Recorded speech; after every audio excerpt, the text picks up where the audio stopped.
Sejam bem-vindos à 11ª videoaula de revisão do curso de CPA 20 de CE do Instituto de Formação Bancária.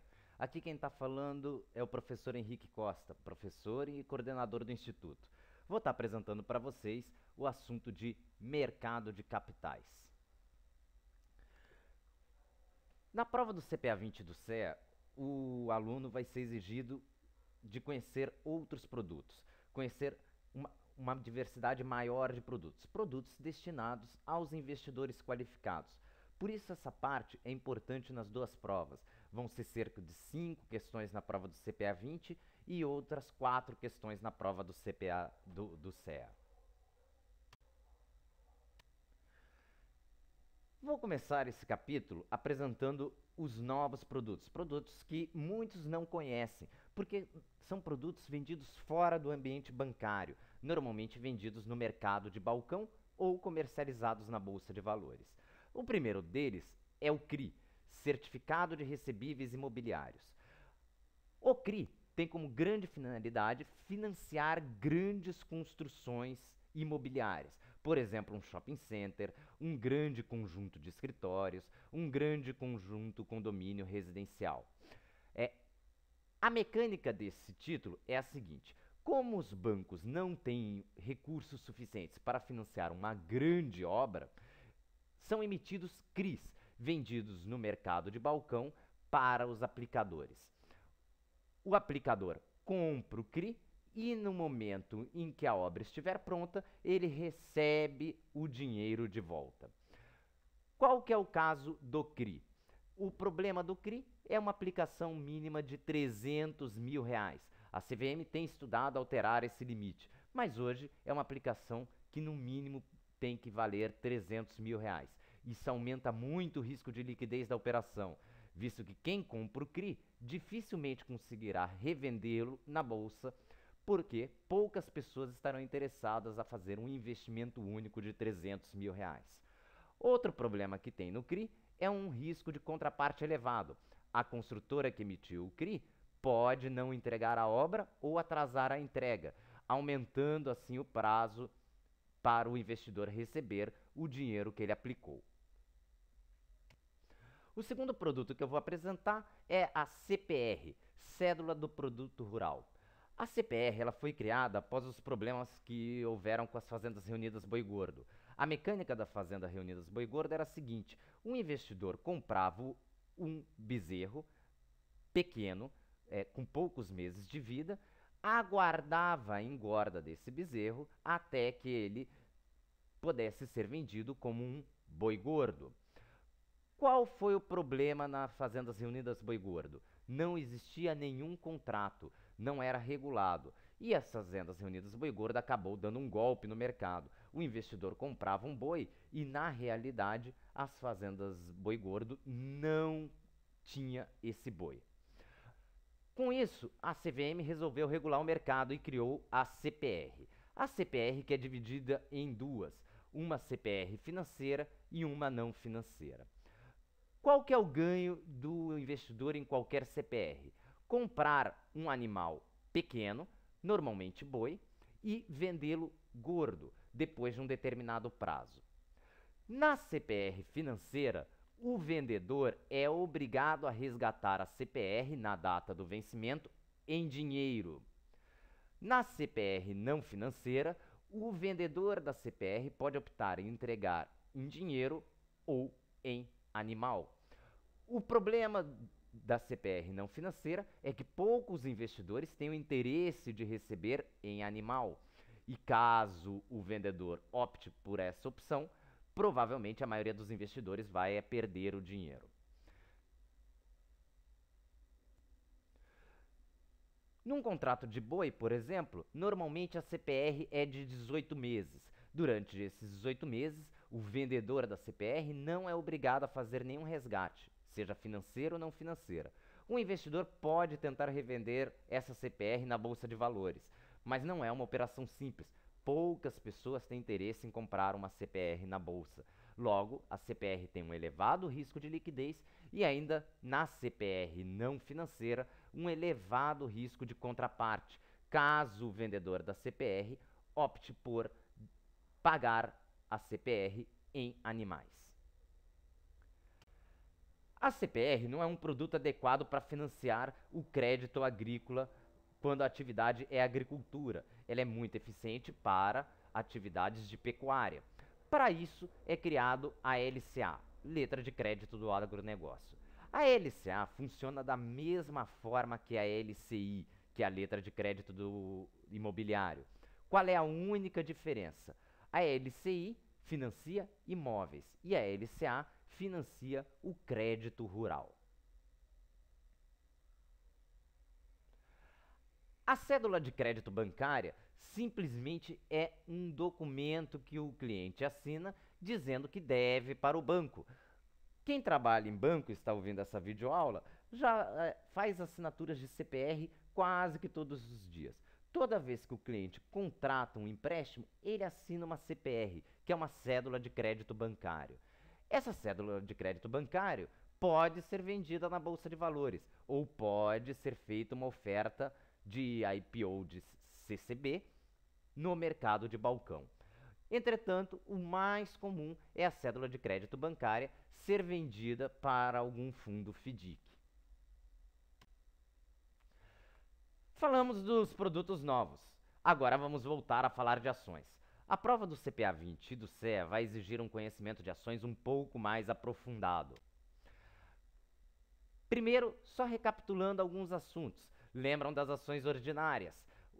Quem tem uma ação ordinária tem direito a voto e quem tem uma ação preferencial tem prioridade no recebimento dos dividendos. Os acionistas têm direito a receber dividendos, que é um valor pago em dinheiro ao acionista, têm direito a receber juros sobre capital próprio. Veja que esse juros sobre capital próprio é limitado a TJLP, ou seja, se o investidor investiu R$1.000 naquelas ações, ele pode no máximo receber a taxa de juros da TJLP como juros sobre capital próprio. O juros sobre capital próprio tem incidência de imposto de renda de 15% e ele tem direito a receber bônus de subscrição, que dá a prioridade para esse acionista comprar novas ações da empresa. Esse quadro nós já mostramos no capítulo de produtos financeiros do CPA 10. De novidade aqui, a questão da bonificação, que é um pagamento de lucros na forma de ação. Um detalhe importante na prova do CPA 20 é que você tem que saber que a empresa só pode pagar na forma de bonificação lucros retidos do passado. Lucros do ano atual têm que ser pagos na forma de dividendos. Outra questão que aparece na prova do CPA 20 e do CEA é o split e o implit. O que é uma operação de split? É a divisão de uma ação por duas ações. Veja que aqui não há nenhum ganho para o investidor. É simplesmente uma demanda da ação, da empresa. Como é que funciona? Você tem uma ação da Usiminas que vale R$50 e a Usiminas resolve dividir essa ação em duas. E aí você passa a ter duas ações de R$25 cada uma. Ou divide em 5. Você tem uma ação de R$50 e a empresa divide essa ação em 5 ações de R$10. Para que é feita uma operação de split? Para reduzir o risco de liquidez. Numa ação muito cara, com um valor nominal muito caro, é mais difícil de se vender na Bolsa de Valores. Na média, as ações na Bolsa de Valores valem na faixa de R$30. Quando uma ação sai muito desse preço, normalmente por causa de valorização, e chega a 60, 70, R$80, começa a ficar difícil vender essas ações na Bolsa. E a empresa faz um split para trazer novamente o valor da ação para a faixa dos R$30. A operação de implit é ao contrário. Se pega algumas ações e se junta numa. Por exemplo, se pega duas ações e se junta numa. Logo, eu tinha 100 ações da Tectoy, que valia cada uma 10 centavos. A Tectoy resolveu juntar essas 100 ações em uma ação apenas. E aí eu passo a ter uma ação que vale R$10. Qual que é a lógica? Por que uma empresa faz o implit, ou seja, junta várias ações em uma, para reduzir o risco de mercado? Repara que no exemplo que eu dei, uma ação de 10 centavos, se ela cair 1 centavo, que é o mínimo que pode cair, ela já perdeu 10% do valor. Ou seja, essas ações ficam com uma volatilidade muito alta, um risco de mercado muito alto. Quando eu faço um implit, o valor da ação deixa de ser pequeno e passa a ser maior. E aí o risco de mercado passa a ser menor. Normalmente, as operações de implit são feitas quando uma ação perde muito valor na bolsa de valores. Os acionistas ordinários têm direito a voto nas assembleias. O que eles têm direito a votar? A eleição da diretoria, o destino dos lucros, se vai ser reaplicado ou se vai ser distribuído, e avaliar e aprovar o balanço patrimonial da empresa. Eles também têm direito de retirada. Caso seja feita uma alteração muito grande numa assembleia, o acionista minoritário tem direito de se retirar da sociedade e a empresa fica obrigada a pagar para ele o valor da ação pelo preço de mercado.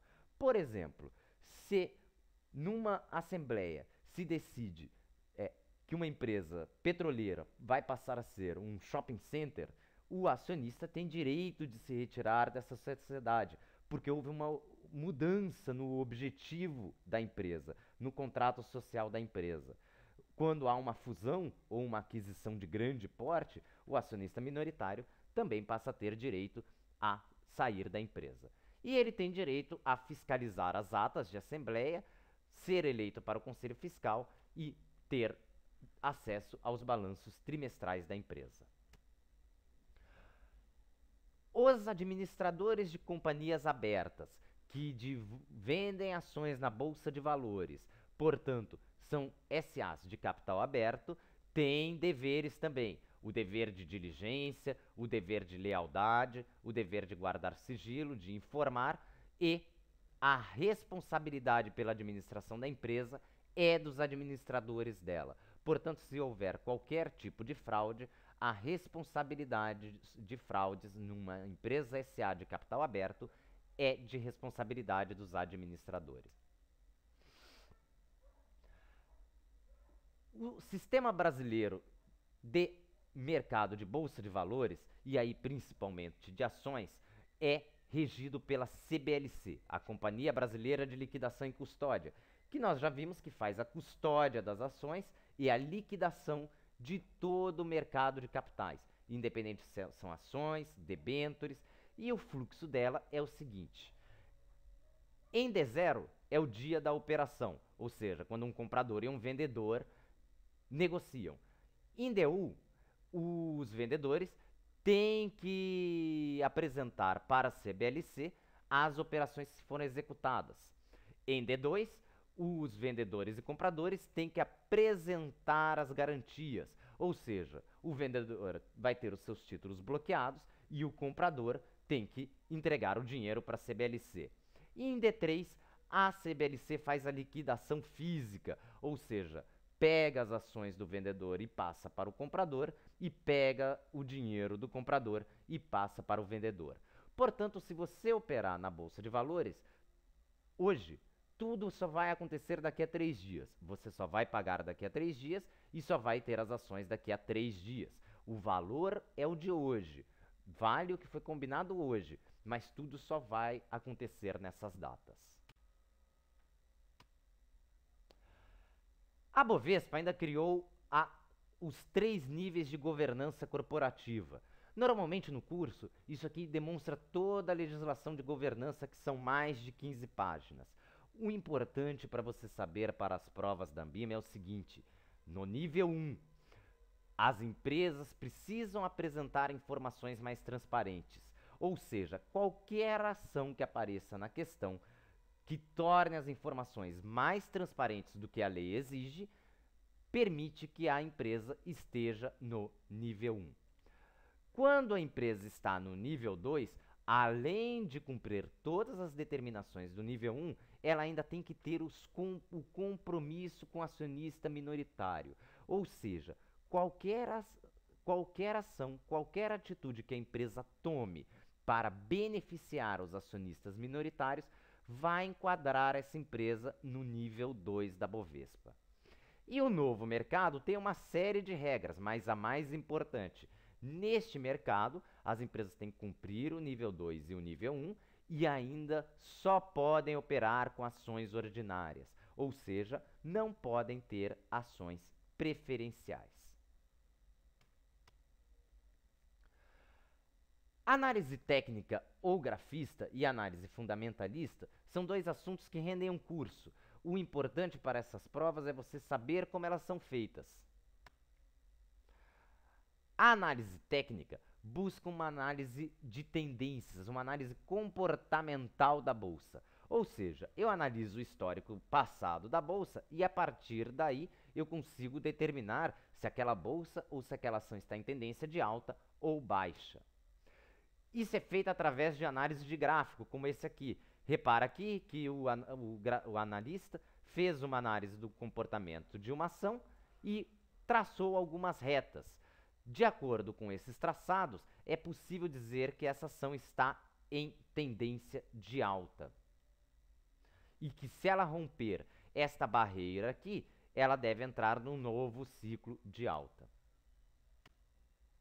A análise fundamentalista também é chamada de especulativa, porque ela vai analisar a empresa de um ponto de vista financeiro, ou seja, vai analisar o cenário macroeconômico onde a empresa está inserida e buscar os dados do balanço e dessa forma tentar determinar um preço justo para a ação.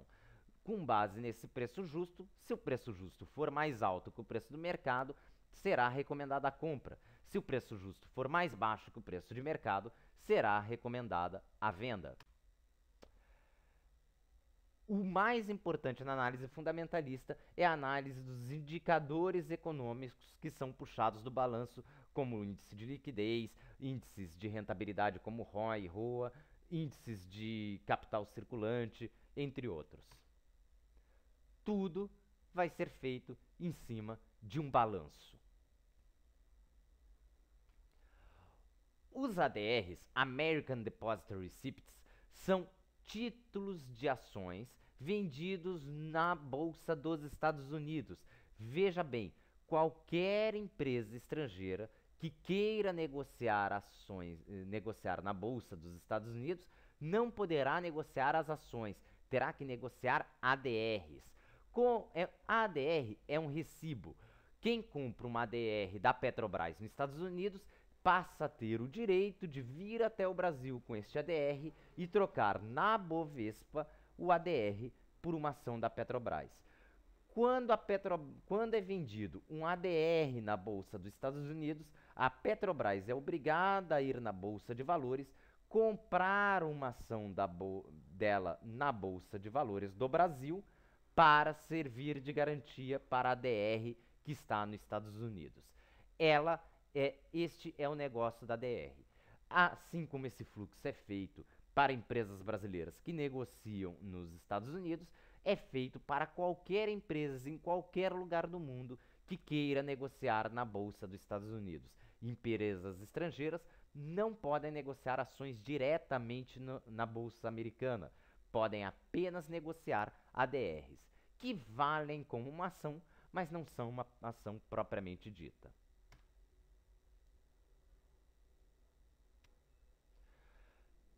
No Brasil, a mecânica funciona de forma muito similar. Se uma empresa estrangeira quiser negociar ações na Bolsa do Brasil, vai ter que lançar um BDR, Brazilian Deposit Receipt. Não poderá negociar aqui ações direto. Como vai proceder? O BDR é vendido no Brasil, a empresa que está oferecendo BDRs no Brasil é obrigada a comprar na bolsa onde ela opera, do país dela, é obrigado a comprar a ação e guardar na sua tesouraria. Caso o brasileiro que comprou este BDR queira a ação, ele precisa ir até o país onde a empresa está sediado e trocar esse BDR pela ação. Eles podem ser negociados tanto na Bolsa de Valores como em mercado de balcão. E tem cotação como qualquer outra ação. Funcionam como qualquer outra ação.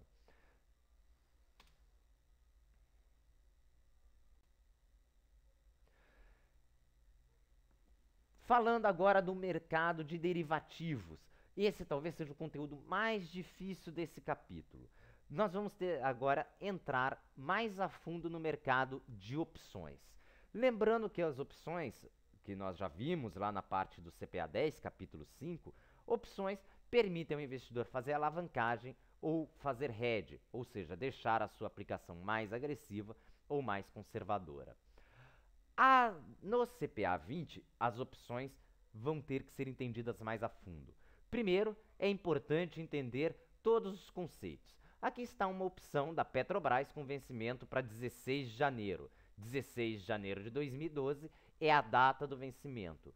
Pela regra do mercado brasileiro, todas as opções vencem na terceira segunda-feira do mês. Portanto, uma opção da Petrobras vence no dia 16 de janeiro de 2012, que é a terceira segunda-feira. O ativo objeto é a ação que o investidor terá direito a comprar na data do exercício. Por exemplo, a opção de Petrobras tem como ativo objeto as ações da Petrobras PN a um valor pré-determinado, R$ 23,66, também chamado de strike, que é o preço de exercício, é o preço-alvo. Se a ação estiver acima de R$ 23,66, o investidor irá exercer a opção, ou seja, vai comprar as ações por R$ 23,66. Quem vendeu a opção será obrigado a vender as ações por R$ 23,66. Se a ação estiver abaixo de R$ 23,66, o investidor da opção, o comprador da opção, irá perder essa opção e o vendedor continuará com as suas ações. O comprador também é chamado de titular. Ele tem, ao comprar uma opção, ao ser o titular uma opção, ele tem o direito de comprar as ações. Veja que ele não tem a obrigação, ele tem o direito. E ele pode revender essa opção em qualquer momento para qualquer um. O vendedor, chamado de lançador, tem a obrigação de vender as suas ações, caso o titular queira exercer a opção e comprar. O vendedor, portanto, assume um compromisso. O comprador tem um direito. As opções podem ser americanas ou europeias. A opção americana garante o direito do comprador de exercer a opção em qualquer momento. A europeia só permite o exercício da opção no vencimento. Vamos ver um código de uma opção. Veja essa opção PetroJ20. O que significa isso? Aqui está no Petro está escrito o ativo objeto, Petrobras. O J representa a data do vencimento. O J é a 11ª letra do alfabeto, portanto, o vencimento desta opção é na terceira segunda-feira de novembro. E aqui, esse valor 20 representa o strike, ou seja, o preço de exercício da ação, do ativo objeto da ação que está sendo negociada. Quando a letra é superior a 13, ou seja, a partir do M, representa que é uma opção de venda.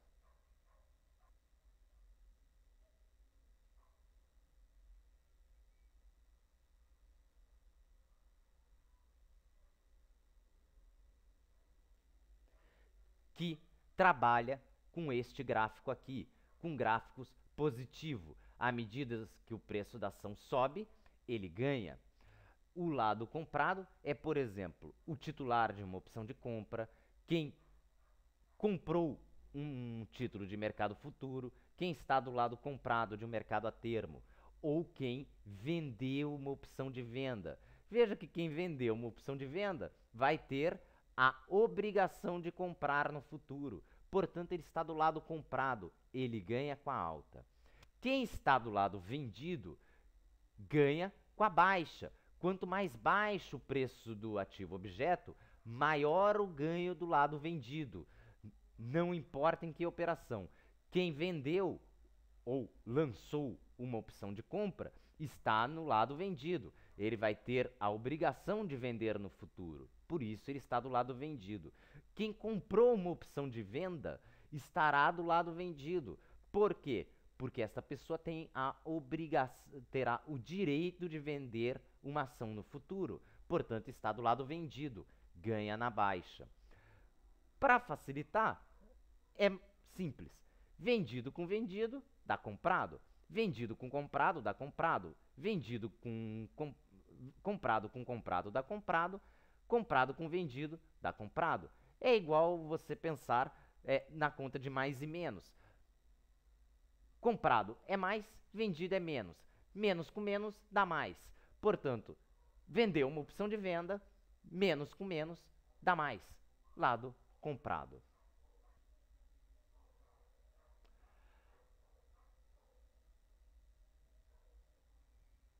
Aqui é apenas um breve resumo. Se você quiser lembrar novamente o que é uma opção de compra, ou também chamado call, ou o que é uma opção de venda, também chamado put, basta dar uma relembrada neste quadro. É um quadro resumo.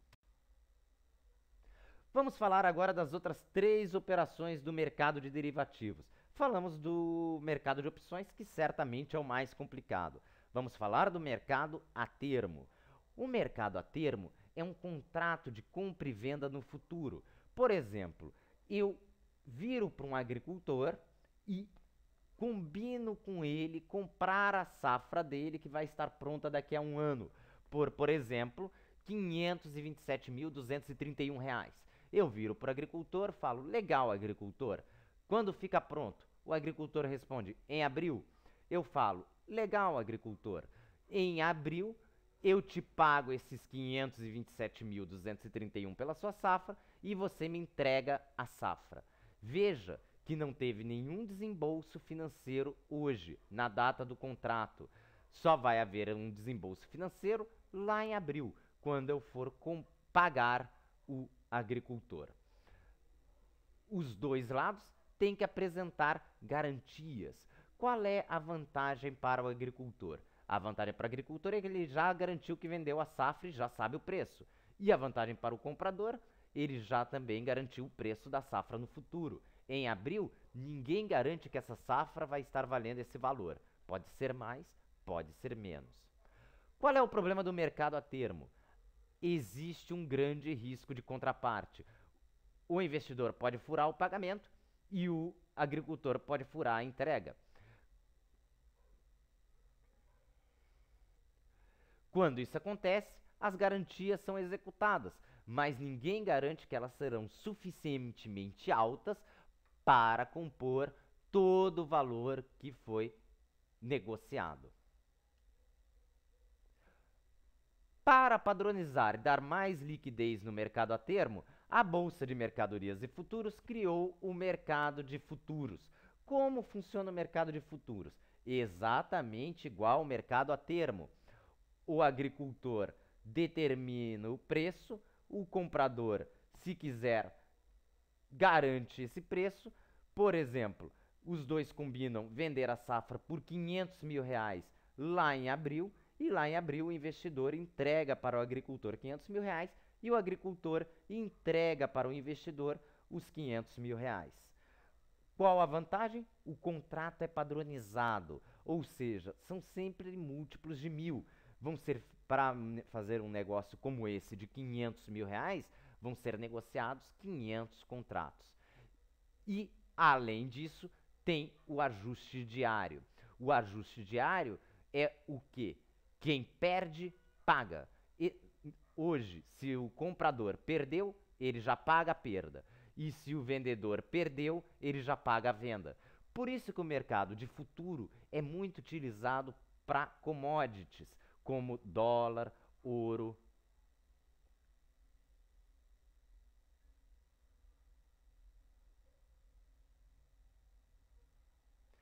Taxas de juros futuras, ou seja, para esses ativos financeiros.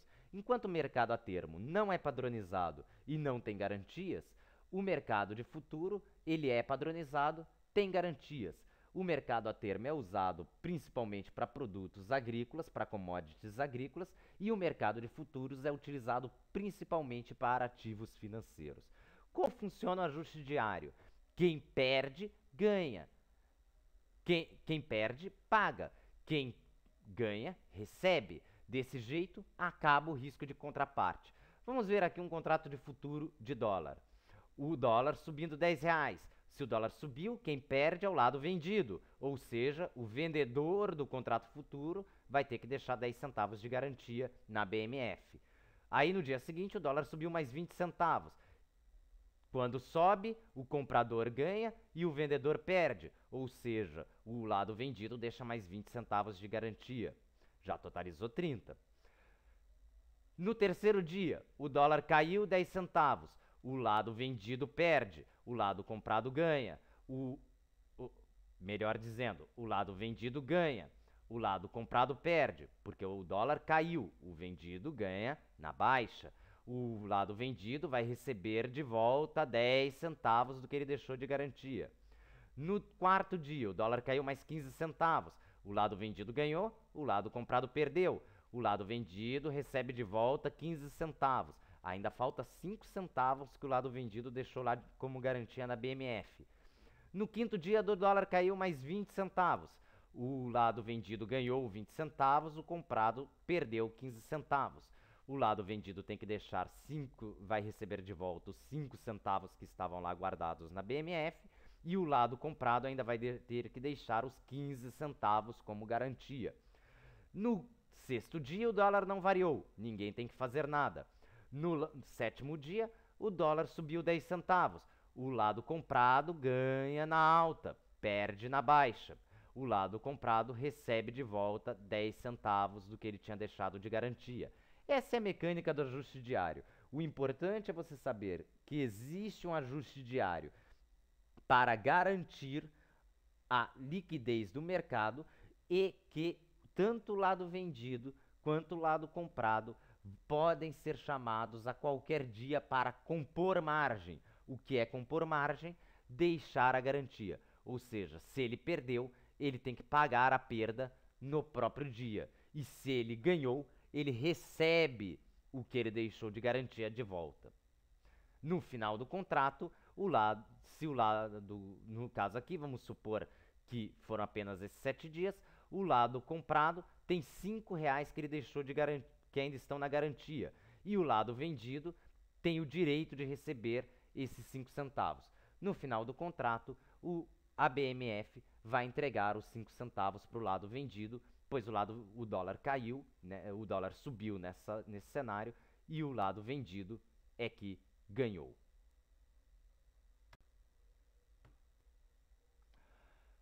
No mercado de swap, o contrato novamente não é padronizado. O que é o contrato de swap? É um contrato de troca.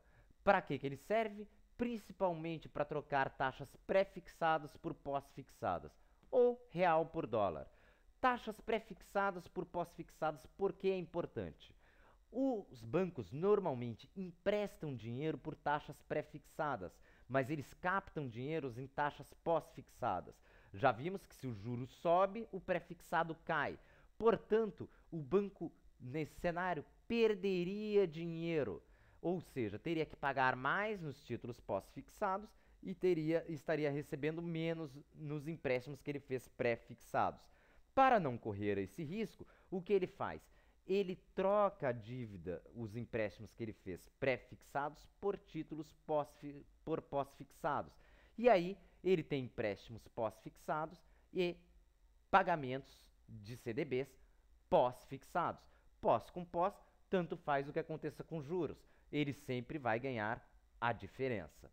O outro banco que negociou o swap, normalmente ele entregou taxas pós-fixadas. Agora ele recebe em taxa pré-fixada e paga em taxa pré-fixada. Se o juro subir, o pré-fixado cai, mas não tem problema, porque cai o valor dos empréstimos do banco, mas também cai o valor da dívida do banco, o banco continua ganhando a diferença. Por isso que é feito o contrato de swap. Normalmente, troca de títulos pré por pós-fixados, negociados entre bancos. No contrato de swap nunca tem movimentação financeira. Um troca com o outro o indexador da dívida. Também é muito comum trocar real por dólar.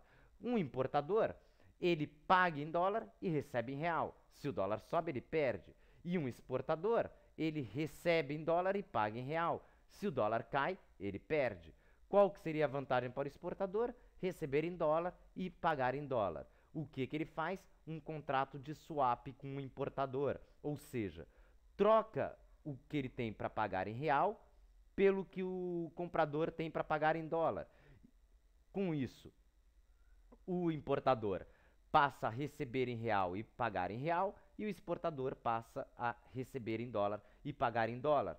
Se o exportador está recebendo em dólar e pagando em dólar, não tem problema nenhum, porque se o dólar subir, ele recebe em dólar e paga em dólar. Se o dólar cair, também não tem problema, ele recebe em dólar e paga em dólar. Ninguém perde. Para isso que é feito o swap. O swap é o único título do mercado de derivativos que é usado apenas para hedge. Repare que, no caso dos bancos, quando trocaram pré por pós, os bancos ficaram com dívida pós e recebimento pós, ou dívida pré e recebimento pré. Os dois fizeram hedge, ficaram em situação mais segura.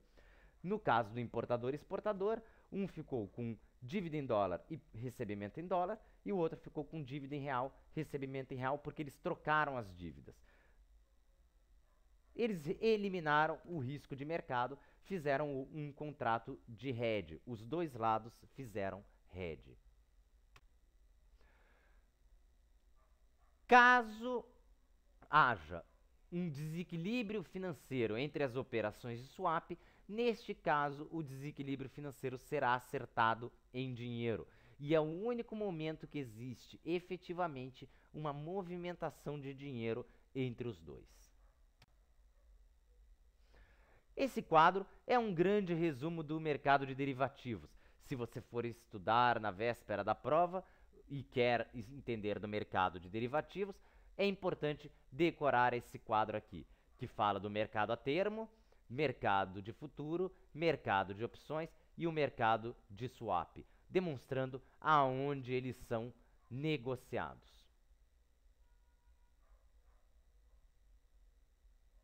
Como eles são negociados, como funciona a liquidez deles e quais são os riscos e a padronização. Falando agora das ofertas públicas de títulos, e isso vale para qualquer tipo de títulos. Nós estamos acostumados com ações, mas vale para qualquer tipo de título. Debênture, nota promissória, CRI, CPR, qualquer título tem que seguir esta obrigação. Primeiramente, quem emite o título é obrigado a nomear um banco coordenador, também chamado de líder. O que o banco coordenador faz? Coordena, lidera a emissão. Ele vai fazer toda a documentação, ele vai elaborar o projeto, vai analisar a viabilidade e vai apresentar a empresa para o mercado, no chamado processo de book building. O banco coordenador pode optar por dois tipos de oferta de IPOs. Ou por oferta firme, onde o banco coordenador se compromete a comprar que todos os títulos sejam vendidos. Caso o mercado não compre todos os títulos, ele, banco coordenador, compra o que faltou. E, o que é mais comum, trabalhar por melhores esforços, ou seja, ele vai fazer o melhor possível para vender todos os títulos, mas ele não garante que todos os títulos que a empresa pôs à venda serão vendidos. Além disso, para títulos de dívida, veja, esses dois não valem para ações, apenas para títulos de dívida. A empresa é obrigada a nomear uma agência de rating, que vai fazer o risco de crédito da empresa, vai fazer uma análise do risco de crédito da empresa. Quem é a agência de rating? Pode ser uma das conhecidas internacionalmente, como Standard & Poor's, Moores, ou pode ser o Serasa, que é uma agência de rating do Brasil. Bancos de grande porte também podem operar como agência de rating. E vai ter que eleger um agente fiduciário. É um representante dos debenturistas. Caso a empresa não cumpra com os prazos de pagamento, o agente fiduciário é que vai protestar os títulos, vai entrar com ações judiciais, vai executar as garantias.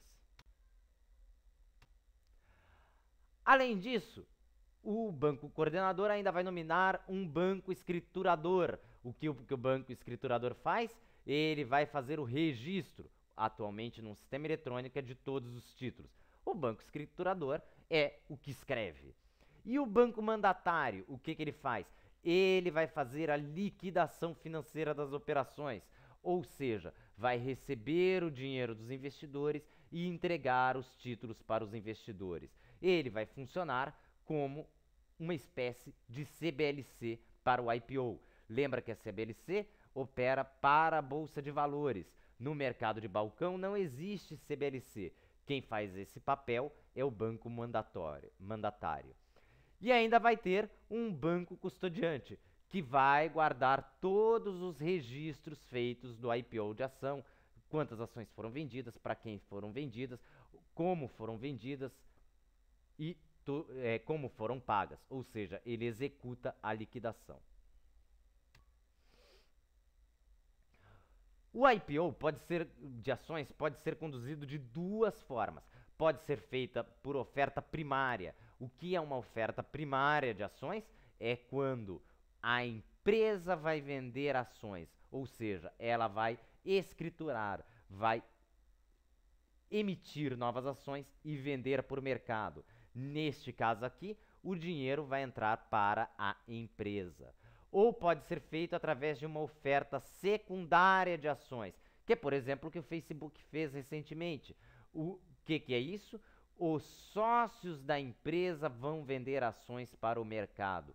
E desse jeito, as ações que forem vendidas para o mercado, o dinheiro vai entrar no bolso dos sócios atuais. Não vai entrar nenhum dinheiro para a empresa. Normalmente, a oferta secundária de ações não é muito vantajosa para o investidor, porque a empresa não irá crescer, já que o dinheiro vai todo para o sócio gastar na pessoa física e não na pessoa jurídica. Para fazer um IPO, o banco coordenador e a empresa precisam determinar o preço que vai ser vendido, seja o preço das ações ou a taxa de juros que a empresa vai pagar no caso de uma debênture ou de um CRI ou de uma nota promissória. Existem 3 formas de se determinar o preço. A primeira delas não é muito usada, é o preço fixo.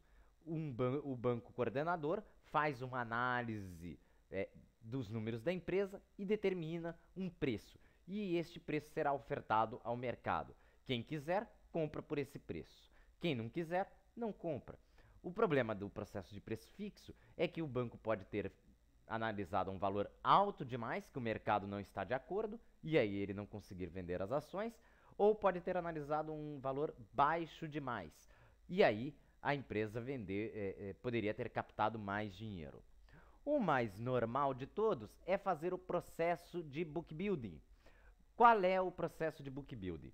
O banco faz uma análise de uma faixa de preço, de um intervalo de preço que deveria ser ação, e pergunta ao mercado, oferece ao mercado por aquela faixa.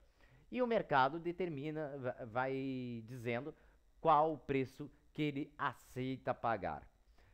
É uma forma de se construir o preço da ação ou a taxa de juros de uma debênture de forma compartilhada com os investidores. Esse processo dura algum tempo até que o mercado e o banco coordenador cheguem a um acordo do preço.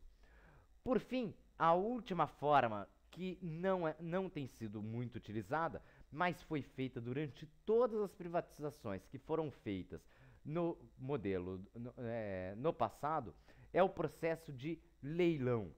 Como funciona o leilão? Quem pagar mais, compra. A empresa oferece 100 mil ações, os investidores vão dando seus preços e vão ter que comprar as ações por aquele preço. Se o banco coordenador não quiser, o banco coordenador determina após o leilão um valor mínimo. Quem ofertou por menos que aquilo não recebe a ação, e quem ofertou por mais que aquilo tem que pagar pelo valor que ofertou. Falamos dos processos de IPO, que é uma oferta pública de ações. Vamos falar do processo de OPA, que é uma oferta pública de aquisição de ações. Uma empresa pode estar decidindo fechar o capital. Quando ela decide fazer isso, ela tem que fazer uma oferta pública de aquisições de ações, que é uma oferta deste tipo aqui. Da mesma forma, se uma empresa pretende comprar uma outra empresa de forma agressiva, ou seja, comprando ações no mercado, ela também precisa fazer um OPA, ou seja, comunicar ao mercado que ela está interessada em comprar o controle de determinada empresa. Isso foi feito recente no processo entre Sadia e Perdigão. A Sadia chegou a fazer um OPA, fazer uma oferta pública de aquisições de ações da Perdigão. Era uma aquisição agressiva, já que os acionistas majoritários da Perdigão não quiseram vender as suas ações para a Sadia. Curioso ou não, algum tempo depois, a Perdigão fez uma oferta pública de aquisição de ações da Sadia e comprou o controle da Sadia. Neste segundo caso, a Perdigão conseguiu comprar o controle diretamente dos controladores da Sadia. E neste caso, ela foi obrigada a fazer tag along. Quando uma empresa compra o controle de outra empresa, ela é obrigada a fazer esta ferramenta chamada tag along. O que o tag along garante? A Perdigão comprou a Sadia. Vamos supor que a Sadia vendeu, os controladores da Sadia venderam as suas ações para a Perdigão por R$10. A Perdigão será obrigada a comprar de qualquer acionista minoritário que tem ações ordinárias, as ações pelo mesmo valor que ela pagou para o controlador, ou seja, pelos mesmos R$10. Então, se eu sou um acionista minoritário da Sadia e a Sadia foi comprada pela Perdigão por R$10, eu vou ter o direito de vender a minha ação para a Perdigão por R$10 e a Perdigão será obrigada a comprar. Já o acionista minoritário tem o direito de receber 80% do valor pago para o acionista ordinário. Ou seja, neste exemplo que a ação foi comprada por R$10, eu, se sou acionista preferencial da Sadia, vou ter o direito de vender a minha ação preferencial da Sadia para a Perdigão por R$8. Este é o direito de tag along, executado quando uma empresa está comprando o controle da outra. Veja que no Brasil, como existe a regulação da ação preferencial e ordinária, é possível ter o controle de uma empresa apenas com 1/6 das ações. Por quê? Porque se eu tiver metade mais uma das ações ordinárias, eu já tenho eu já consigo tomar todas as decisões de forma isolada da empresa. Isso porque a legislação brasileira permite que 2/3 das ações que uma empresa emite sejam no formato preferencial. Isso não é comum no resto do mundo e a Bolsa, através do novo mercado de governança corporativa, está tentando acabar com isso.